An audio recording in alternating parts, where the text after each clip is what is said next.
Hei, masalah training bukan sebab staff tak fokus, tapi sebab HR sendiri yang salah pilih trainer. Kesilapan yang pertama, pilih sebab harga paling murah. Kalau boleh nak paling murah. Murah tak semestinya berbaloi. Kadang trainer tu tak dapat adapt konten ikut realiti kerja staff. Akhirnya sesi habis tapi tak ada hasil.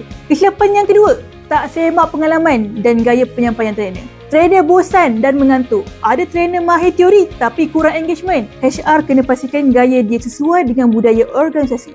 Kesilapan yang ketiga, tak tetapkan outcome yang jelas sebelum training.